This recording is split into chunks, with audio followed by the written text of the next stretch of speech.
You are listening to 101 Part-Time Jobs, the podcast where I speak to bands about the different jobs they've done over their years. And I got Jason Hall from Western Addiction here, who has the job of naming things. He names things for a living. There's a process behind it. There's a whole craft of it. It's a lifestyle. He tells me all about that. He tells me about working at Fat Wreck Chords, where he started in the late 90s. And he also talks about how his songwriting's changed over the years. Their new record, Frail Bray, is out now on Fat Wreck Chords. He talks about how recording that with Jack Shirley changed the way that he saw studio time. And we touch on his love of death metal, as well as working at the radio station Live 105 and a teller at a bank. So, this is 101 Part-Time Jobs. If you dig this podcast, if you like this episode, tell your friends, share it on WhatsApp or whatever you got. Also review and subscribe. Just get it around, really. The more we get it around, the more guests we can have, and I'm looking forward to doing that. So cheers for listening. Thank you for subscribing. Thanks for your notes and emails saying which episodes you've digged the most. It really is a great thing to hear all these stories from our favourite bands that we otherwise might not have. East London's Signature Brew have been brewing music-inspired beers since 2011. If you go onto their website, signaturebrew.co.uk, you can get 10% off all your orders by using the voucher code 101podcast. You can check out the beers they've made with Mastodon, with Idols, with Slaves, and a whole bunch more. They just make some damn good beers. So cheers for listening to the podcast. If you could spread this, if you dig it, again, massively appreciated. Here's Jason Hall from Western Addiction. Go well. Cheers!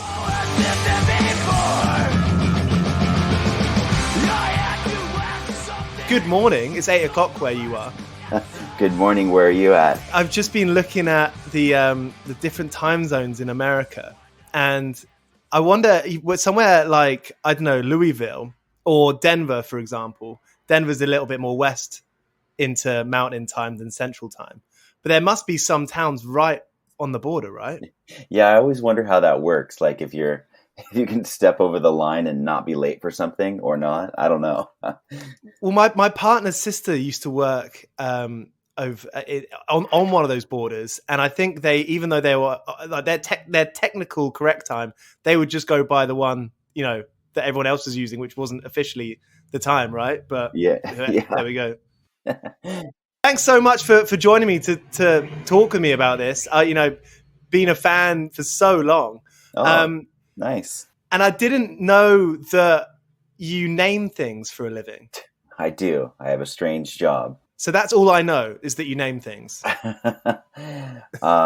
Yeah, it's an odd job, but yeah, I name products and services and companies and strange technologies that you never would know existed in something that is so minor, but everything needs a name.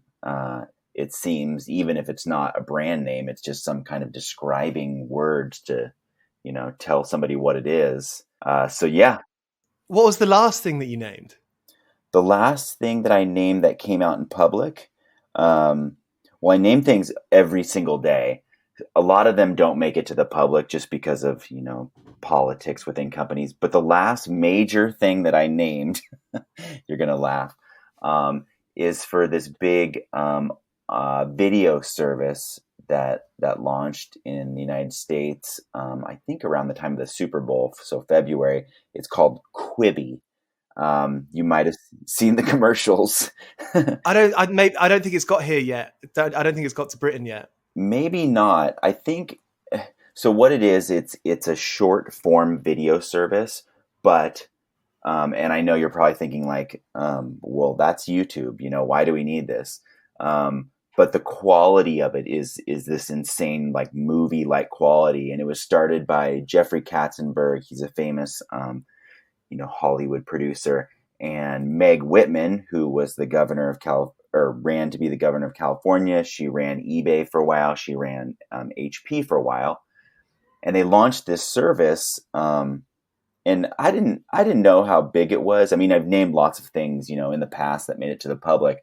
But I was at a Super Bowl party, for American football, and it was the second commercial, which is that's kind of an insane thing. It costs a lot of money to place those ads, right?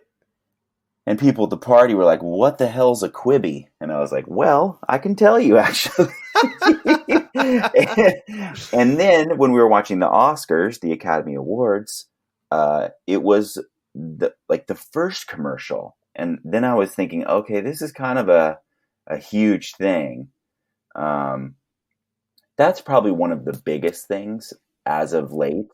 Presumably you had a set fee as well. You're not going to be getting any more money if it gets, if it becomes the biggest thing in the world. Yeah, that's something everyone always asks. They're like, do you get like a royalty?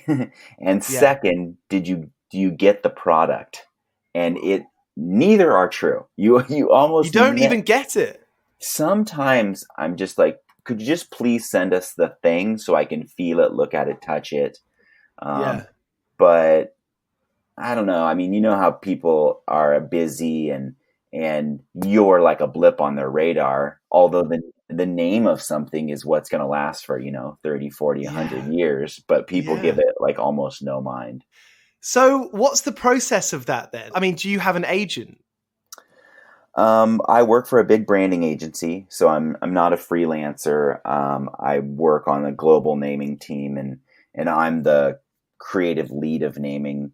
That means it's kind of a silly title, but I'm in charge of making sure our namers name in the correct way and with the correct philosophy.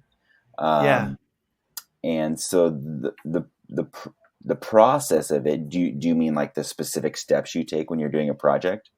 Yeah. How does the work come in, delegating that work, So a company will contact you and they'll have something that they need named. And then usually you have a meeting about it, a briefing about it, and they tell you everything that they need to tell you about it. But there's only a couple questions I need to ask them. And what's kind of funny recently is, at my company, there's some like radically smart people. There's, like they went to great schools. They have incredible, pedigree of their education. But this weird wave in emotional intelligence is kind of happening. So as a band person, I'm kind of always like feeling things and sensing things. And I've always been too like emotional, but that is like a big part of it. Like I have to hear the person when they're telling me about the product. I like to hear what they're saying, what they're wearing, how they're behaving. All those things tell me little clues about what they can accept.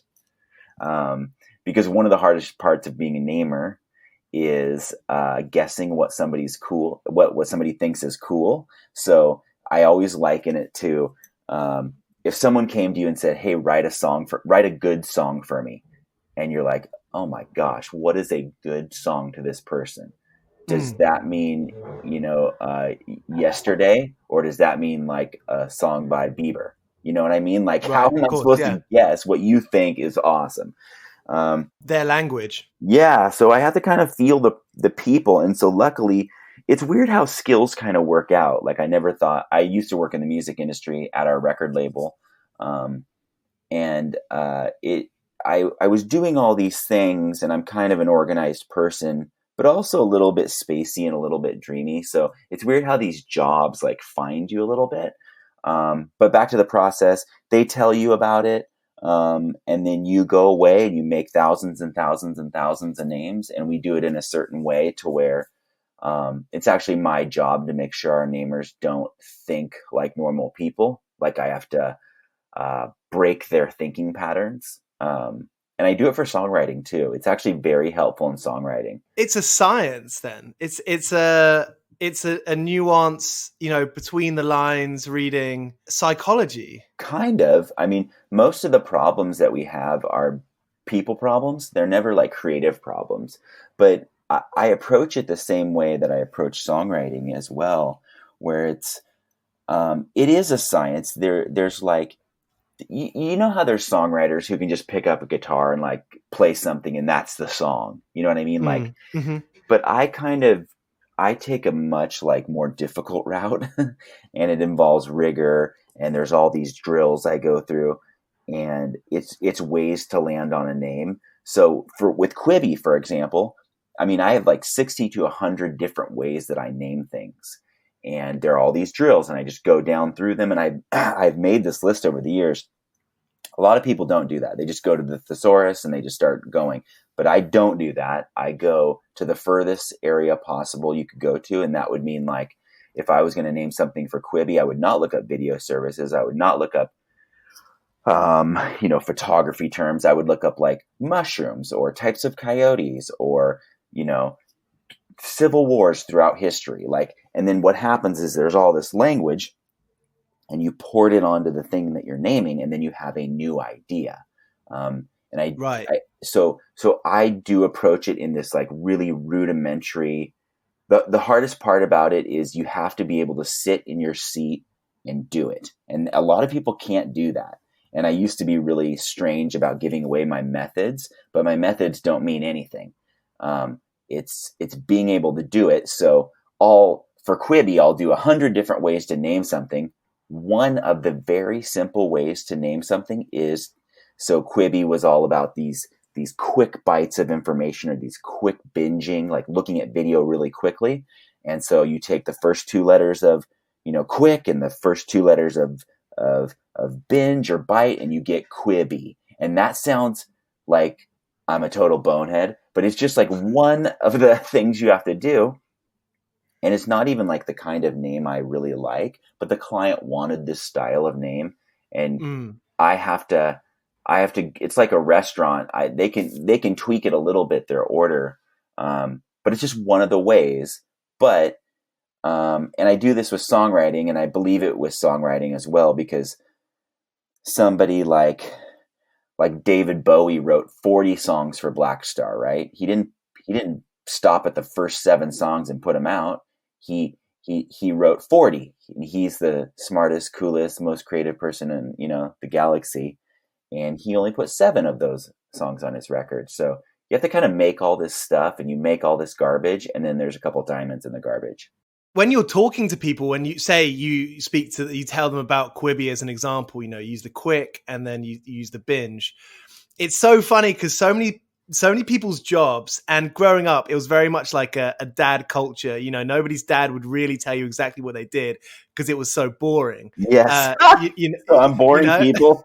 No, but it's funny because, I'm throwing a blanket over so many jobs here, but, jobs that I've had in offices as well that sound creative and they sound interesting, but actually they're not. Right. So when you tell someone about something like this and take Quibi, quick and binge, then it's so simple. It's got this magic. It's got this one line of lineage that doesn't exist in so many other realms of work that try to be smarter than they are.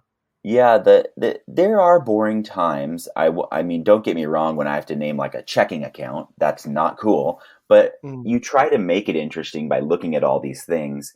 And so I'll give you an example. We had to name this gigantic energy company in Denmark.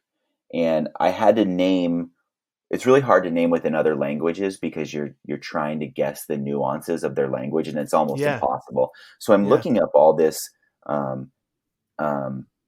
basically like higher order Scandinavian language, and Icelandic and Danish and Norwegian and all these really cool languages. And I'm looking through these words, and every time I hit a really negative word, it was the name of a black metal band. And so I was like, I know this. I know this word. I know this word. And I actually came across, have you ever heard of that band called Kvelertak? No. They're like, they're from Norway, and their name means chokehold. And I didn't know that. And I'm like, oh, that makes perfect sense. Their band's called Chokehold in Norwegian. It's like a ubiquitous hardcore band name, isn't it? Yeah. So it totally is. It's a total hardcore band name. So I guess what I'm saying about naming is you do get to learn about the weirdest aspects of life that you never thought you would learn about. And so sometimes I'm learning about, one time I had to go to this children's hospital where they solve, big cancer problems in the Midwest in America. And I learned all about genomic sequencing. One time I had to name for the Grammys. Sometimes you have to name like a microprocessor, or there's just all sorts of weird things in the world that you didn't know existed. And I kind of get to know about those. And that's the cool part, I think. Sounds trippy. It's trippy. It's a weird job. Have you tripped trying to find some good names? Actually, it's really funny because have you ever seen that show called Silicon Valley? Yes, of course. Yeah. It's so funny, and it's so sad how real that show is, because we work with a lot of of those companies, and so when the main character goes out in the desert and takes a bunch of drugs, and he comes up with the name of his company, Aviato, it can happen like that. I never do that because I don't really believe. I don't believe in that for music either. I don't believe like God touches you on the shoulder. I believe you have to work at it. Me personally, maybe it's just because I'm not that good of a songwriter, but some people can do it magically. But I always think that there's a million ways to write a song. And if you stop at the first thing that you go, that's kind of cool, then you don't get to the next thing where it's like, that is awesome. Totally. There is a trend of like microdosing in Silicon Valley, though. It happened like a year ago, but where people were taking small amounts of like hallucinogens to try to get to good ideas. But it's like, man, if you need to take drugs to get to an idea, maybe there's different ways to get to ideas, and I could show them, you know? Right. We're not in the doors here. Yeah, we're not in the doors. We're not naked and doing peyote, sadly. So a search engine optimization must play a big part in it, because, I mean, the internet's your world, right? Yeah, it used to. There's all these things that come and go. So people would be really flipped out about SEO, search engine optimization. It doesn't matter as much anymore because the ways of finding you are so sophisticated. There was a time when people would say, I have to have the .com of a name, you know? Yeah. And we kept telling them, like, that is not important. They're like, it's important. And they would throw away good names. But now you can have any kind of, you know, top level domain. It can be .co. It can be, you know, it can be, we are, you know, the name of your company, like a sentence. .io is a big one in technology. Yeah. So it's like those things come and go. So SEO, I don't think people talk about it as much, but it is still a thing. I've got a friend who started a sort of a video editing, sort of outsourcing, you know, worldwide outsourcing video editing service called Video Prawn.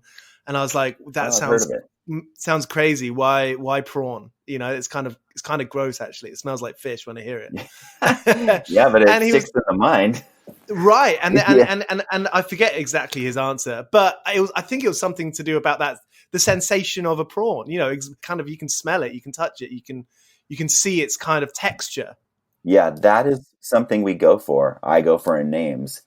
The same thing in songs, where it's like this rich visual image in your mind. You're like, whoa, I can picture that thing. That's weird. What is that? And that's what you want. Because there are some, like you said, Bowie has throughout his career, he's had those songs where, like, you know, I mean, you hear Heroes, classic, and there's that spirit, there's that energy that's almost so real and non-existent, you know, it parallel, you know, it's like, I wonder what a diamond dog is, like maybe one time a week, you know, like, what's a diamond dog? But it sounds so interesting and cool. Like, what's that?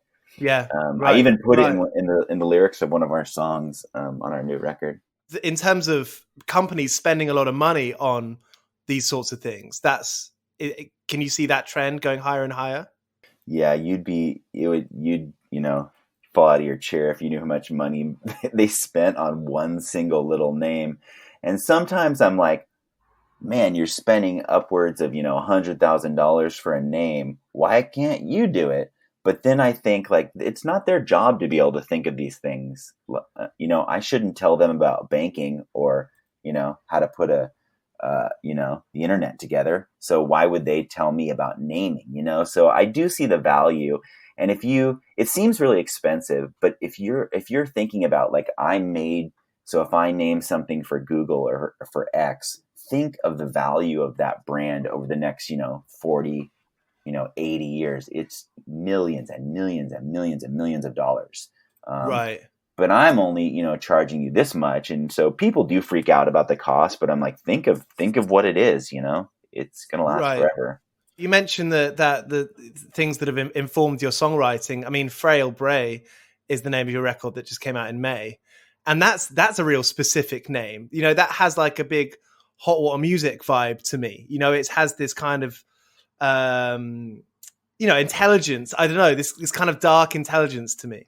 Yeah, I look for words that kind of like fire the mind, and I came across both those words and I put them together because, I mean, like it or not, people love rhymes. They love alliteration where there's repeating sounds within a word.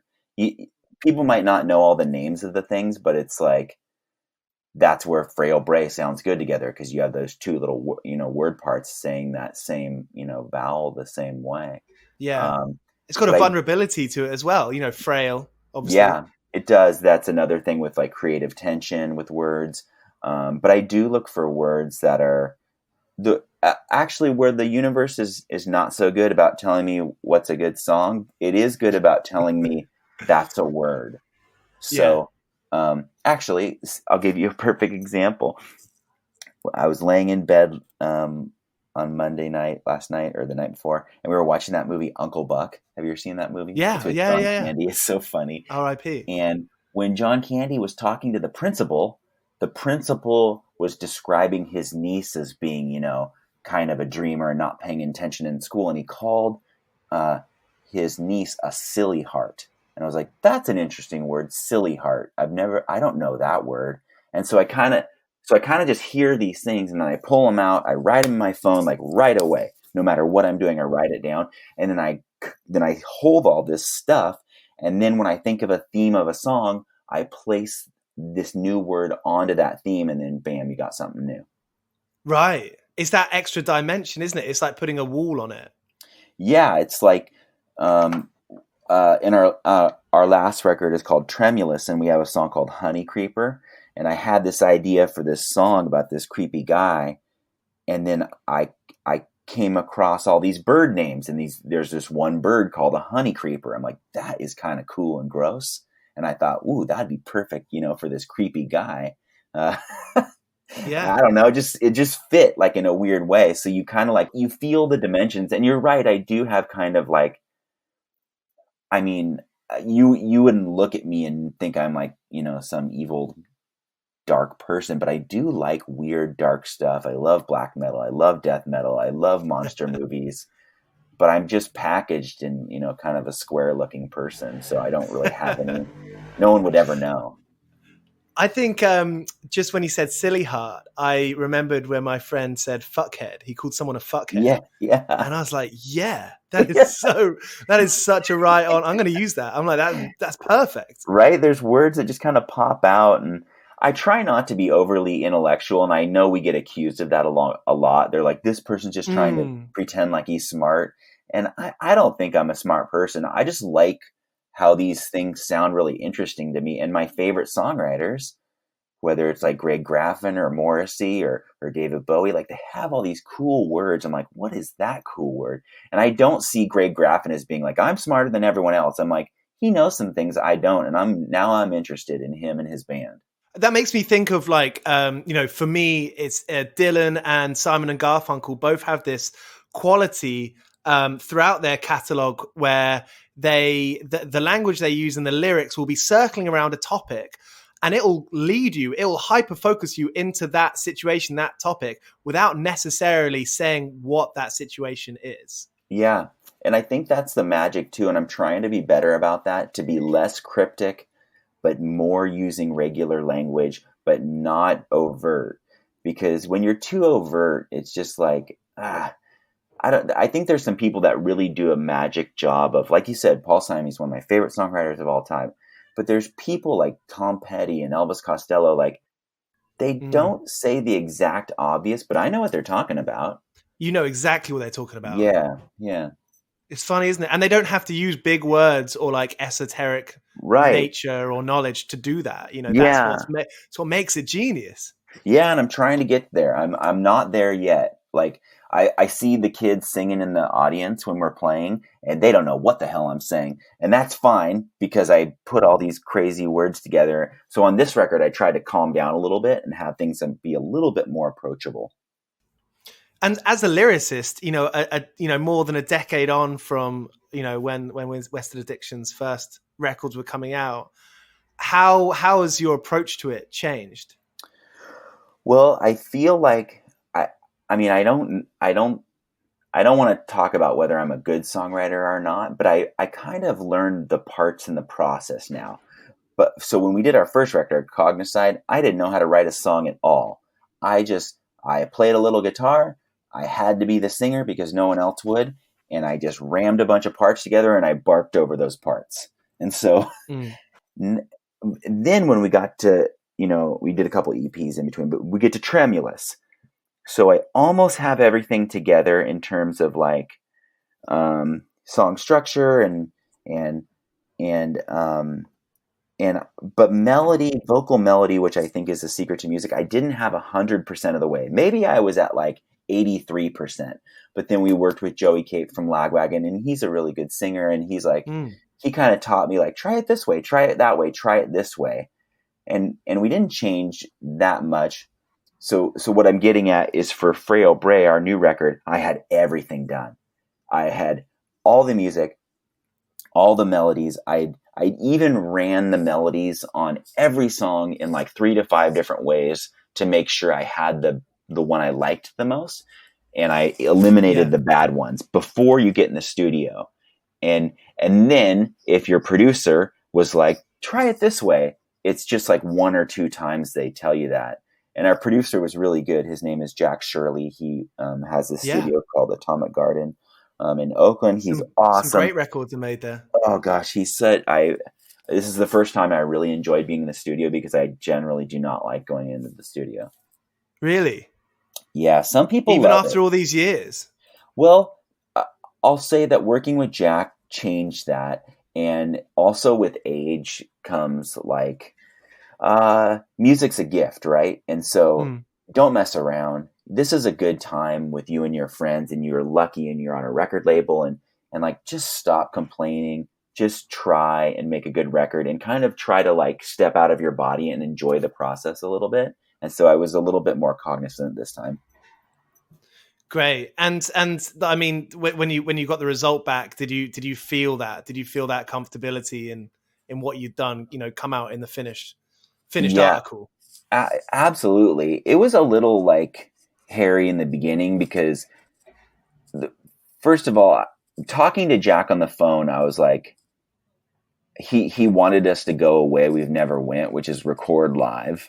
And I'm like, no, Jack, no, this is crazy. He's like, can you just trust me can we just try it this way? And then when I met him and saw him and he was talking to me, it goes back to what I was saying about like emotional intelligence, or it's like I'm sensing these things about him, and he's buttoned up. He's very professional. He loves recording, but he also knows our world like completely, like through and through.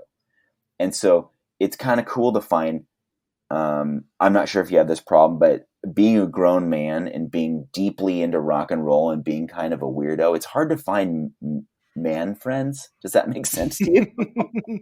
I see that moving forward. I mean, all the friends that I share this love of this type of music, I've probably known at this point for over a decade. But I see it because as an older or a mid-range aged person going to a gig, it's kind of weird if you go up to someone and be like, nice t-shirt. Yeah. Whereas when you're 16, that's how you make friends. Yeah. I was in the grocery store like a year ago and I saw this guy. He had a Dark Throne shirt on, that famous black metal band. And I just went up to him like, hey man, and I'm dressed, just like, and I'm like, have you seen this movie? And it's this movie called Until the Light Takes Us. It's like this famous black metal movie. He's like, ooh, I love that one. And he's like, you seen it? And I'm like, yep. And I go, have you listened to this? And it was funny. Like he could instantly sense that he's like, ooh, this is one of my guys. Yeah. And, so I felt that with Jack Shirley a little bit. Like he's like, whoa, this guy knows exactly what he's doing. There's no messing around. He starts at 10, he ends at 5. There's no partying. All those things are fun, but I don't want those things when I'm making a record. I want to get the business done and get onto it. And that I felt like a kinship with him. So have you evolved? I mean, obviously you've evolved since the start of Western Addiction, but When you say you worked at the record label, were you working at the record label when you'd started the band? Yeah, I worked at our record label, Fat Records, for 11 years. And when I started the band, I worked there, and I never intended to get signed to Fat. I didn't even think about that. I just was like seeing bands all the time, and I thought, oh, I want to try this thing. I'm tired of watching bands. I kind of wanted to do it. And so there was a bunch of people that played instruments, and I just tried this thing, and I wanted to make a 7-inch with my buddies, and then it just kind of took off from there. That's cool. And what was the culture like back then? Because I mean, what had the war on terrorism come out at that point? Yeah, I started to work at Fat in the summer of 1997. Wow. And I interned right out of college, out of university. And when I started there, it was like a full family. Like we were a functioning team of friends working towards a cause. And some of that is the bravado of youth, like we're going to break some bands. And, it's what you do when you're young, where you're like, this is good and this is awesome. You got to listen to this. And I don't know now if I would do that, but so for example, like when Against Me was happening to the label, I wanted to be like one of those labels like Sub Pop or, Epitaph, or that really broke a band. It was like, we're going to try this. Like this band has something. There's something about this band that the universe is saying, yes, let's do this. Like, so we were really kind of all in as a family. And I mean, I went on vacations with them. I have the best friends of my life. I still talk to the label all the time, not even about the band, just about like friendship things, or we talk about marriage, and we talk about gardening, and we talk about, rock and roll. It's a little different now because, people change and get into new things, but they're still my family. Like I could call Erin, who runs the label, at any hour of the night, and she would help me. And talk about emotional intelligence. Surely that kind of culture would inform who you are today and, the job you're working now. It absolutely is. And I think about the best things or the most interesting things I did in my life, and they were all kind of because of the label. I mean, I went to Hawaii for the first time, and I know that sounds silly, but it's like I'd never been to Hawaii. I grew up in a really small mountain town, and then I'm going to Hawaii to watch rock and roll. I'm like, this is kind of interesting. So cool. And then I've been to Japan twice. I've toured Europe, and I don't know. I'm kind of having this like. Of course, the older you get, you want to be making money and you want to be providing for your family, but you're watching what capitalism is doing to the earth. And so all these things have different meaning towards me now. And so I think back on all those things I did with the record label, and whether it was like driving a motorhome to this, to follow the tours around. I'm like, that was a fun time. And am I going to remember that more than I'm going to remember, making a little bit extra money on a bonus? And then you're watching what capitalism is doing it's just destroying this earth. And you're seeing, like, if a news report is like, Jeff Bezos is going to be the first trillionaire. When I see reports like that, I'm like, I don't care. That does not matter to me at all. Like, and so it's this weird, like, epiphany of your past. And I did so many fun things with the label that I'll never be able to do again. So it's a cool time in life. I think about this a lot, and how, these magical moments that could be taking us on a, metaphorical magical ride, unless we're talking about mushrooms. Some things that you don't have to, some things that, they're right in front of you, but you miss them, you're looking at something else and you completely miss it. Yeah. My wife tells me that. She's like, pay attention, dum-dum, life is happening. I'm like, oh yeah, you're right. And I met my wife because of music, because at the same time that I moved here to work at the record label, I also worked at the biggest radio station in San Francisco. And amazing. One of my friends there was a friend of hers. And it's like all the things that rock and roll has brought me.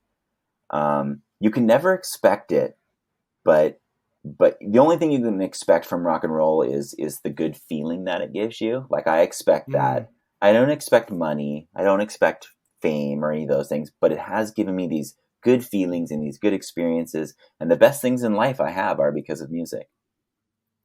I think that when you're a kid, like we're talking about, you spot someone with a t-shirt with a band you like, it's quite easy to a few years later feel a bit stuck in that world, or you're like, oh, I don't like this anymore because I've been listening to it all this time. And I feel like I've got to a point in the last few years where exactly that, if it makes me feel good, I love it. Yeah, I agree. I agree. It's like you kind of know who you are as you get older. I'm like, I know what I like. Like Mm.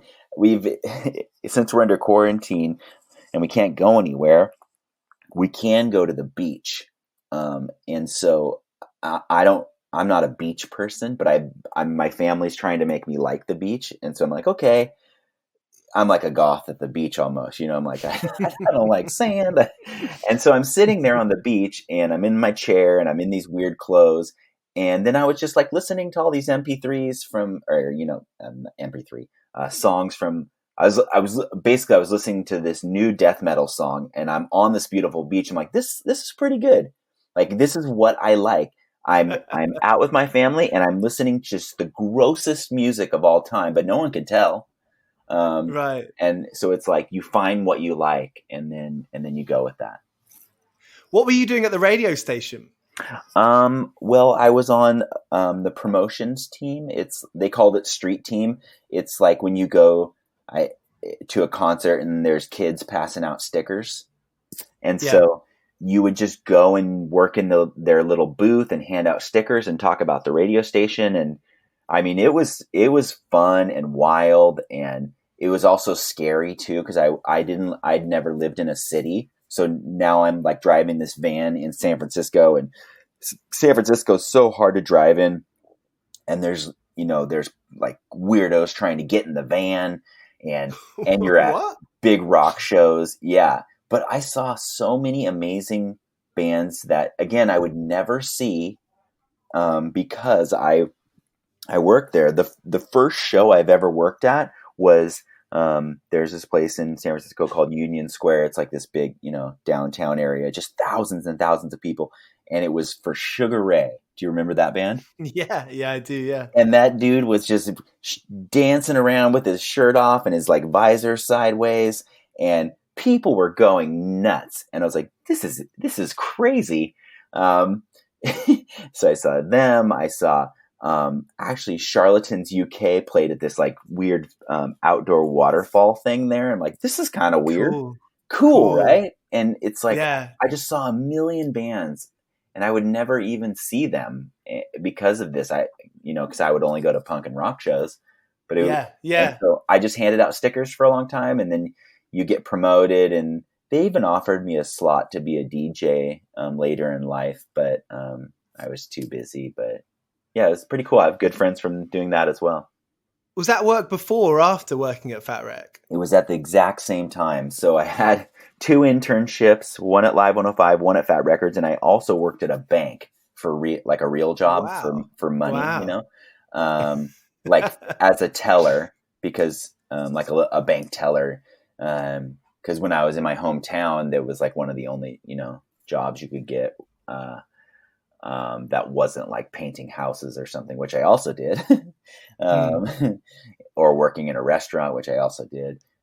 So yeah, I just had these 3 jobs, and I was like, I didn't know what I wanted to do, but I knew I liked rock and roll. So I'm like, I'll go to the city and try this thing. So yeah, Wow. that's how it ended up. I often think of people working at the bank, what training they have, and surprisingly not that much. It's kind of scary looking back. I'm like, they let me work at a bank, but it's just like you're working at a cash register, like with a nicer shirt on. Yeah, I shouldn't belittle bankers, but I just had the job where you're just up front, like going, "Hi, how are you? Can I cash this check for you?" But there's smart people behind me making sure I don't totally mess up. Yeah. So tell me about the transition from Fat Records to naming, then to working at the agency. Yeah, so this is kind of weird. It's like I'd worked at a label for a long time, and I tried our hardest to break bands, and I was having like a little bit of disagreements about the way I wanted it to go as well. I mean, no effects, and Fat Mike, and he does exactly what he wants, and that is it's his label. And he always had this funny joke where he's like, this is how I want the label to go, and he would take his hand and he would move it horizontally, so meaning like no growth, no forward movement. So just like Christ. which is funny, but that's his deal. It's like he's like he engineers train wrecks, you know what I mean? And but there is one thing that, although Mike and I are very, very different people, like we almost see eye to eye on nothing, one thing I did take away and I learned from him was he was never afraid to try something even when people thought it was a bad idea. And I kind of like that, and I do that in the band now, where I was like, guys, we're going to try this thing. They're like, that's not how the music works. And it's not going to work. I'm like, you guys are right, but let's just try this thing. And Mike was really good about that. He's always like, I got this crazy idea. And people are like, oh my gosh.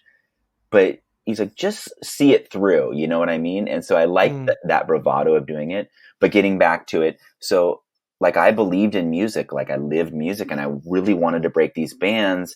And I feel like Mike had a different vision, which is fine. It's his label, and it was fun.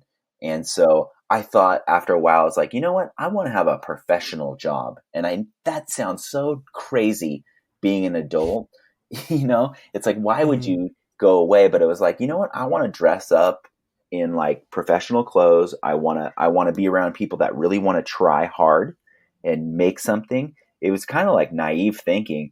But in a way, it all happens for a reason, because now I really respect music. And I was like, that was a fun time. And I love music way more now that I don't work in music. So right. It must be a risk for some people working in music, because, I've had a couple of things working with people in the music industry, and a part of you just does want to be like, this should be something that's fun. Yeah. I'm jealous of my friends who just get to do this for fun and then work their jobs or do whatever, Yeah, you really enjoy it, and you're also like, you're dealing with all these crazy flaky people. So in the band, I found myself like, I'm driving the van, I'm doing the interviews, I'm doing merch, I'm writing the songs. So I'm kind of like this person who's split right down the middle, with like, you're half dreamer, half organized. And I thought, I want to try a different job. And so a lot of music people go into the agency world, whether it's ad agencies or branding agencies, because there's still a little bit of that like fun spirit to it. Plus, you get to make things if you get the right job. So I interviewed at a branding agency, and I didn't even know what branding was, and I didn't know it was about naming. I just got really lucky because they hire people from outside worlds because they want them to do naming. It turned out it was the naming agency, and it's the most famous naming agency in the world. It's called Lexicon. They name like BlackBerry and Swiffer and all these insanely huge things you've heard of. And they found out about the band, and they were like, do you write the lyrics? I was like, uh-huh. And they said, do you make up these weird words in here? And I said, I do. And so they were like, this is so they'd listen to your songs. Because they kind of like, the weird part about the band is that people, it's just like with any band, they love it. They love talking about it. They're so fascinated. If they saw how just ultra crappy it was sometimes, it would blow their minds. But people are enamored by it. Like it is like, it's something that comes up in a lot of meetings actually. And I have to kind of explain it. And Right. So yeah, in this beginning interview, when they said, they looked at the lyrics, did they look at the lyrics in front of you? Yeah, it was pretty embarrassing. It was like they got it up on their computer or their phone. Yeah, and they were like showing. They kind of wanted to see writing samples too, so I had brought a copy of it too, because I was like, "What have I written?" Because a lot of my job is writing too. Whether it's, it's not like a novel or anything, but it's like you have to be able to communicate clearly and have somewhat, nice prose. So yeah, they saw these things, and then so I worked there for a few years, and then I worked at a big advertising agency called Goodby Silverstein, and they're famous for Got Milk and a bunch of Wow. other ones. And These things that you then, don't even realize that these are phrases that they're just flying around the air or constantly. yeah. And there were rockers there too. I met a couple other guys that had been in bands. This one guy was in that band called the Criminals that worked at that was on Lookout Records. Oh, cool.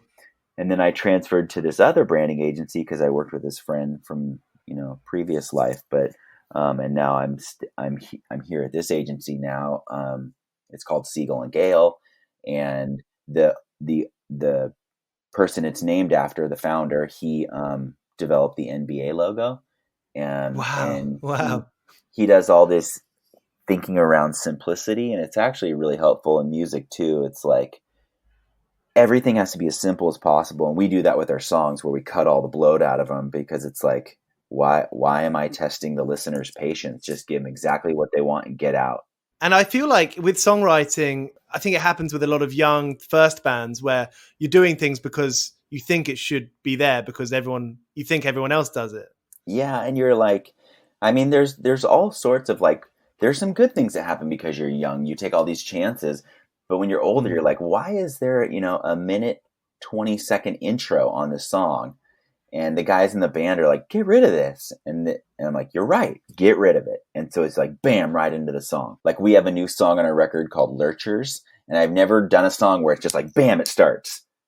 Yeah. It's usually like some drawn out intro. And I'm like, forget that intro. Just go right into the song and see what happens. Lifetime do that to me so well. I'm like, yeah, we're here. We've arrived. You know? It's like instantly. Why not get to the good bones of the song? The parts that mean the most.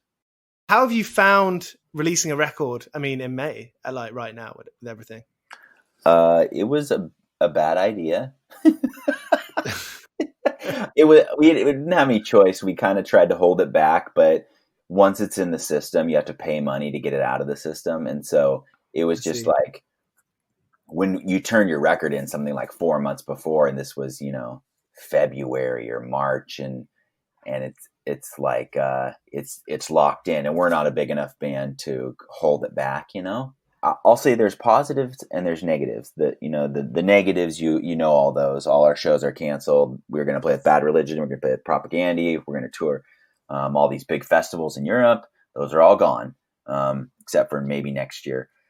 The good thing is you have a lot of time to like think and work on the band. And I mean, so the response to the record has been crazy. Actually, I've done like 50 to 70 interviews. It's pretty cool. Wow. I've done so many interviews, more than any record ever, and most of the reviews have been pretty flattering. It's kind of cool. So there is that aspect of people having more time.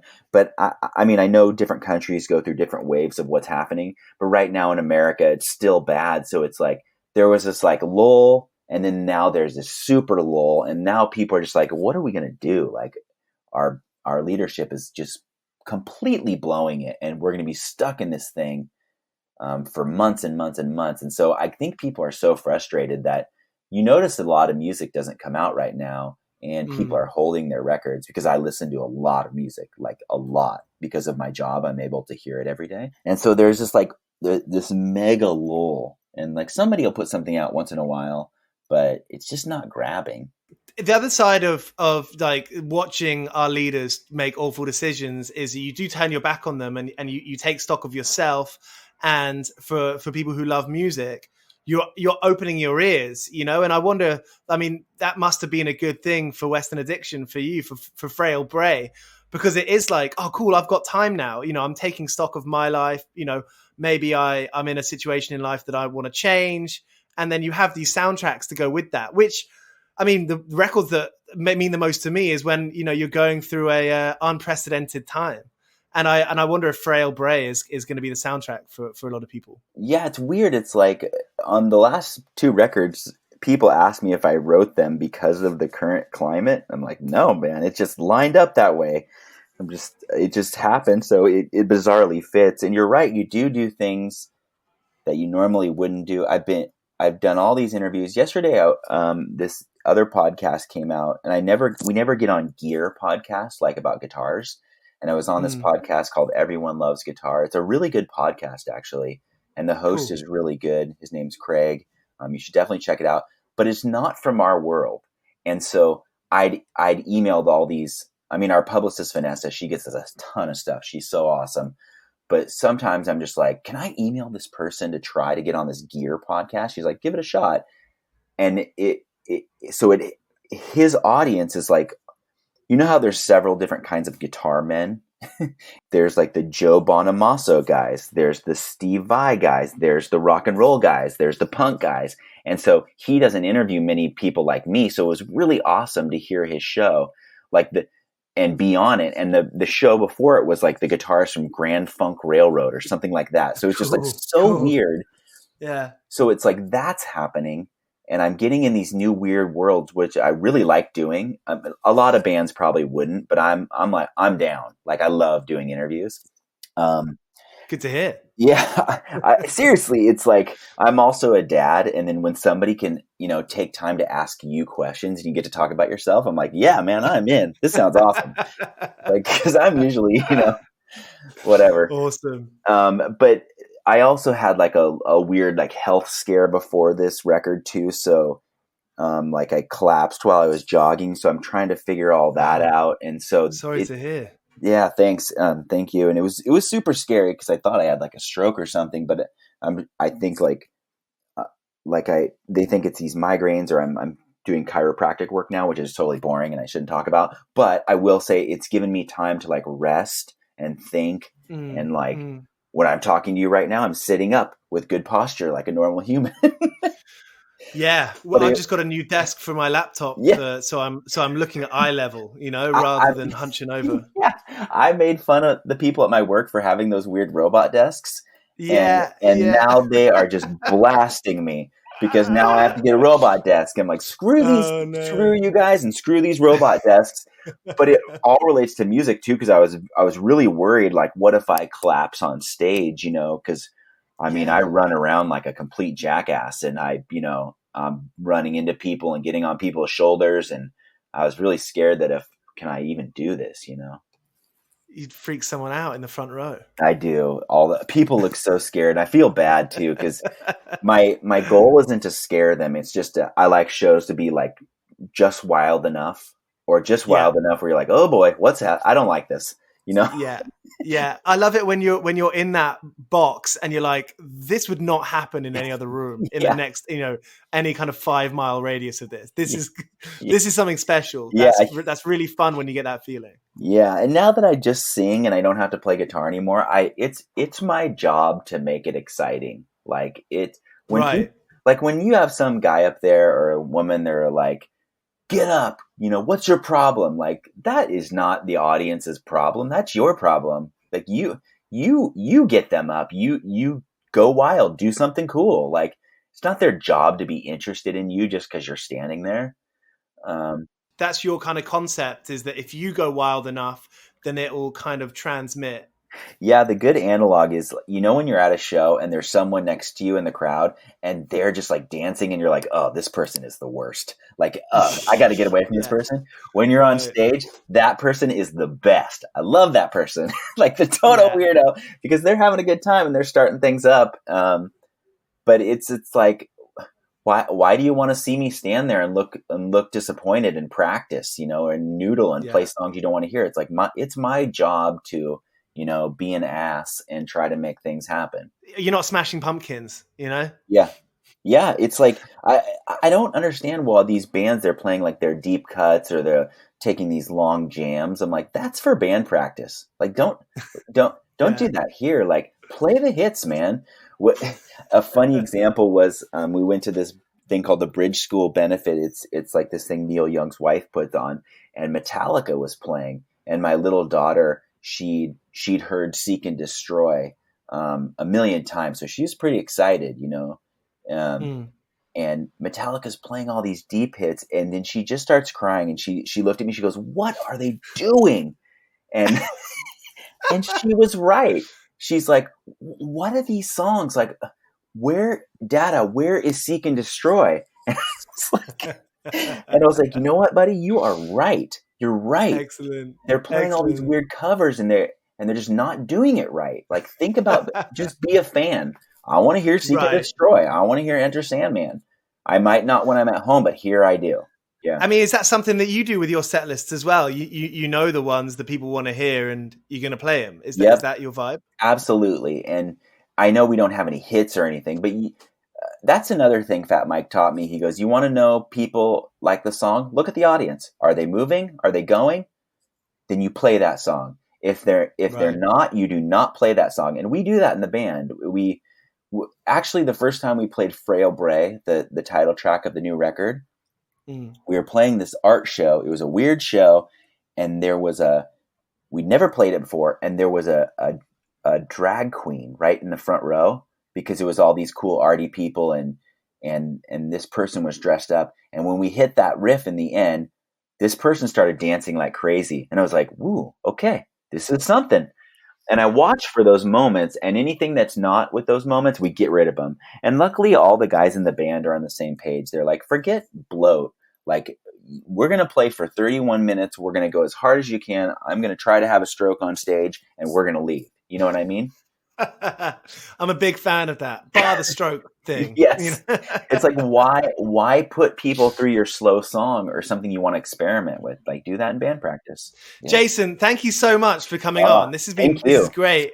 I mean, when I heard from Vanessa that you name things, I was like, perfect. Yeah, thank you so much. I have a weird life. I live in these weird compartments, but I really appreciate you interviewing and checking out the record, and thank you so much. No, it sounds great.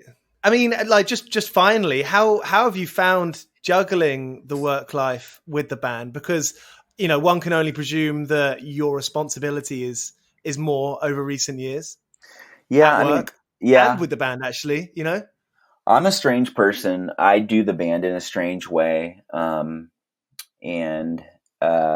yeah, like I have a professional job. I have a family. I have a home, and I kind of hide and I do rock and roll at night. And so usually it's actually, the pandemic's helped a little bit. I'm pretty disciplined with playing every night. And I don't believe in like the ways of like, you know, the right song will hit you at the right time. I'm like, I'm not that good. So I just go in my little office at night, and I put on a horror movie. And that sounds weird, but like, I'll put like I've been watching Dracula and the werewolf. I'll put it on the TV, and then I'll just play from like 10 to midnight every night, and I'll just see what happens, and I'll record these little bits, and I do it every single night. And I know that sounds weird and boring and not inspired, but no, it makes sense to me, because I mean, we're punk rockers. We don't like to think of aesthetics too much, but it does play into that, especially Dracula, especially vampires, you know. And you say you're into, you know, dark shit, and like that's your vibe. That's what's going to get you going sometimes. Yeah, I like it. And it's like, I just do music in the cracks, but I like it so much that it's not a job to me. It's like a delight. Like, this is a delight. I'm about to work 8 hours at my job, but now I get to talk to you. It's cool.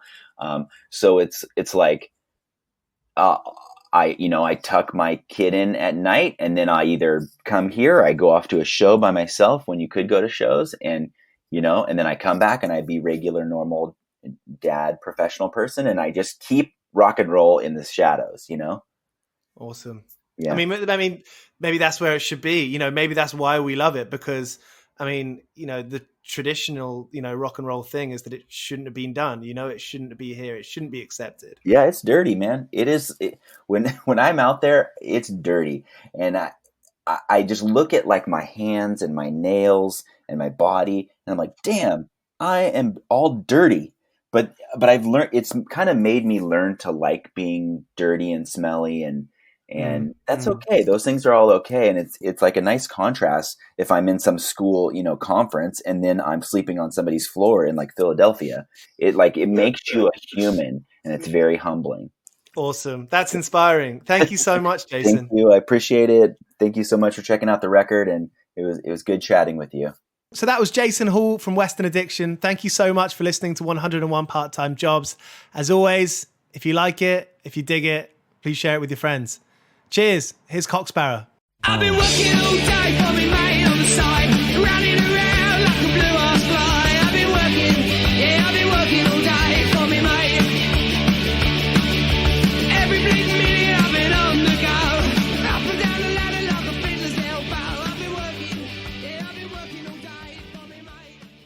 This is a Mighty Moon Media podcast.